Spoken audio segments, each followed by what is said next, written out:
Hello అండి, అందరికీ నమస్తే. ఈరోజు నేనైతే పాత బట్టలతోని ఒక స్టోరేజ్ బ్యాగ్ అయితే రెడీ చేస్తున్నాను. దీనికైతే మనకు ఒక బియ్యం సంచి అయితే కావాలి. ఇంకా ఏదైనా పాత క్లాత్ ఉంటే తీసుకోండి.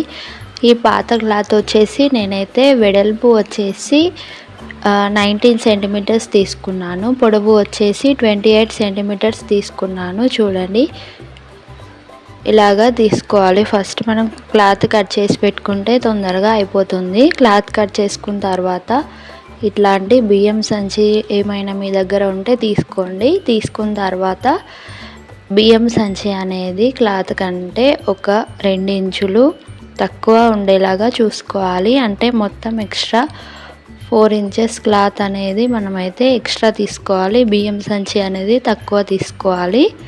ఇట్లాగా తీసుకున్న తర్వాత వన్ సైడ్ అయితే డబుల్ ఫోల్డ్ చేయండి. క్లాత్ని సంచి మీదుగా డబుల్ ఫోల్డ్ చేసి ఇలాగా పిన్స్ అయితే కొట్టేసుకోండి.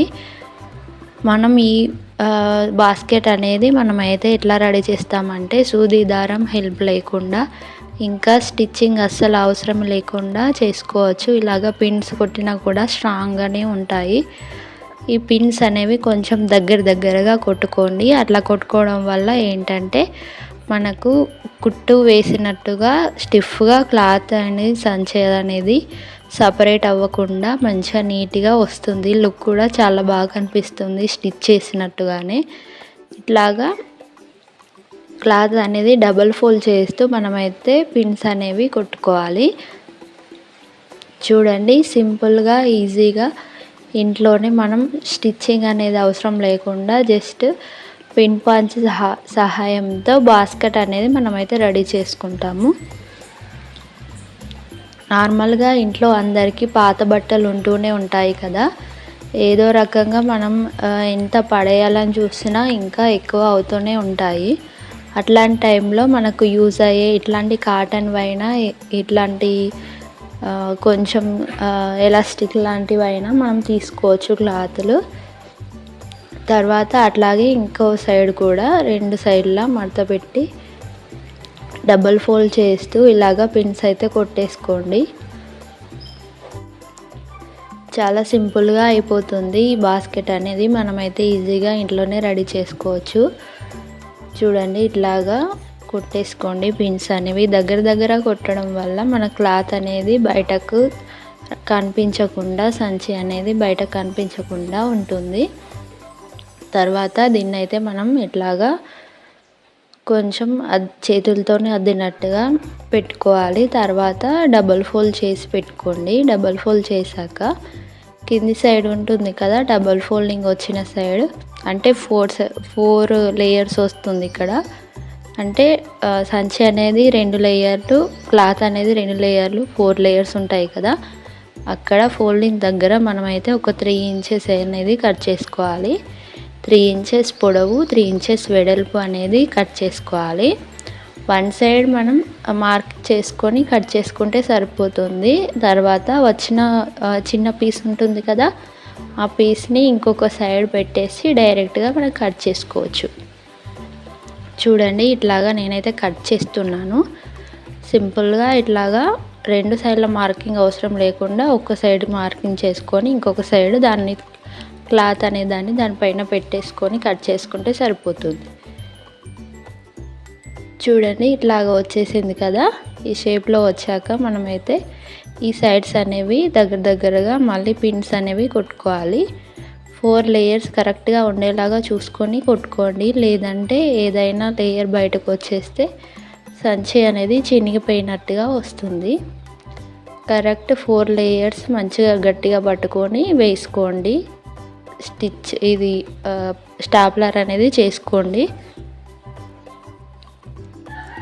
చూడండి, నేను ఇట్లా చూపిస్తున్నా కదా, ఇట్లాగా ఫాస్ట్గా చేసేసుకోవచ్చు. మనకైతే ఈ బ్యాగ్ అనేది ఒక 2-3 మినిట్స్లో రెడీ అయిపోతుంది. తర్వాత ఇక్కడ మనం కట్ చేసిన దగ్గర ఉంటుంది కదా, అదైతే కొంచెం లాగి బయటకు అనేసి ఇట్లా పట్టుకోవాలి. దాన్ని మనం ఆ క్లాత్ని సంచిని కలిపి సపరేట్గా దగ్గరికి లాగాలి. తర్వాత మనం స్ట్రైట్గా వచ్చేలాగా పెట్టుకోవాలి. ఇట్లాగా స్ట్రైట్గా వచ్చేలాగా పట్టుకొని పిన్స్ అయితే కొట్టేసుకోవాలి. ఇక్కడ పెట్టుకునే పిన్స్ మనమైతే చాలా దగ్గరగా కొట్టుకోవాలి, లేదంటే సంచి అనేది బయటకు కనిపిస్తుంది క్లాత్తోని సపరేట్ అయ్యి. రెండు సైడ్లు ఇట్లాగే పట్టుకోండి. లోపల క్లాత్ అనేది జారిపోతూ ఉంటుంది. క్లాత్ చూసుకుంటూ సర్దుకుంటూ పిన్స్ అయితే కొట్టేసుకోండి. ఇంకా మీలో ఎవరైనా ఫస్ట్ టైం కనుక మన ఛానల్లో ఈ వీడియో కనుక చూస్తున్నట్టయితే సబ్స్క్రైబ్ అయితే చేసుకోండి. మీకు ఏమనిపించింది అనేది కామెంట్ బాక్స్లో కామెంట్ చేయండి. చూడండి, దీన్ని మనం ఈ బ్యాగ్ అయితే ఇప్పుడు రివర్స్ అయితే తింపేసుకుంటున్నాము. చూడండి ఎంత బాగా రెడీ అయిపోయిందో. చూడడానికి నీట్గా ఉంది కదా, చాలా బాగా కనిపిస్తుంది కదా. ఇట్లాగా కింద ఇప్పుడు మనకు 4 సైడ్స్ వస్తాయి కదా, 4 సైడ్స్ దగ్గర కింద పట్టేసుకొని పైన పట్టుకున్నామంటే స్ట్రైట్గా ఒక కుట్టులాగా వస్తుంది. అక్కడ మనం ఒక పిన్ చేసేసుకుంటే 4 సైడ్స్ స్టిఫ్గా ఉంటాయి. చూడండి ఇట్లాగా స్టిఫ్గా ఉన్నాయి కదా 4 సైడ్స్. బ్యాగ్ అనేది ఇట్లాగా రెడీ అయిపోయింది. నేనైతే హ్యాంగింగ్స్ కూడా రెడీ చేస్తున్నాను, అందుకోసమని బ్యాగ్ని పక్కకు పెట్టేశాను. తర్వాత మనం డ్రెస్ క్లాత్ అంటే నేనైతే ఒక కుర్తీ తీసుకున్నాను. ఆ క్లాత్ ఇంకొంచెం ఉండే, ఆ క్లాత్ని ఫస్ట్ అయితే కొంచెం సన్నం ఒక 2 ఇంచెస్ అట్లాగా కట్ చేసుకున్నాను. 2 ఇంచెస్ కట్ చేసుకొని దాన్ని డబుల్ ఫోల్డ్ చేస్తూ ఇట్లాగా పిన్స్ అయితే కుట్టేసుకున్నాను. పిన్స్ కొట్టేసుకున్న తర్వాత మనమైతే దాన్నైతే బ్యాగ్కి అటాచ్ చేసేసుకుంటే మనకైతే బ్యాగ్ అనేది రెడీ అయిపోతుంది. డబల్ ఫోల్డ్ చేసి దానికి పిన్స్ కొట్టేసి మళ్ళీ ఆ హ్యాంగింగ్స్ లాగా వచ్చే థ్రెడ్ని మనమైతే ఇక్కడ అటాచ్ చేసేసుకోవాలి. సింపుల్గా అటాచ్ చేసేసుకోవచ్చు. చూడండి హ్యాంగింగ్స్తోని బ్యాగ్ అయితే చూడడానికి ఎంత బాగా రెడీ అయిపోయిందో. మనం జస్ట్ 2-3 మినిట్స్లో చేసేసాము. చూడండి ఈజీగా అయిపోయింది బ్యాగ్ అయితే. ఇప్పుడు మనమైతే ఇందులో బట్టలు అనేవి కూర్చోకుండా నీట్గా సర్దుకోవాలి. అట్లా సర్దుకుంటేనే బ్యాగ్ అనేది మంచిగా నీట్గా ఉంటుంది. లేదంటే పిన్స్ కదా కొంచెం ఊడిపోయినట్టుగా అయిపోతాయి. ఇట్లాగా నీట్గా సర్దుకొని పెట్టుకోండి. ఇట్లా చేసుకోవడం వల్ల మనకు ప్లేస్ కూడా చాలా సేఫ్ అవుతుంది. ఇంకా ఈ వీడియో మీకు ఎలా అనిపించింది అనేది కామెంట్ బాక్స్లో కామెంట్ చేయండి. ఇట్లాంటి వీడియోస్ కోసం మన ఛానల్ని అయితే సబ్స్క్రైబ్ చేసుకోండి. Okay bye.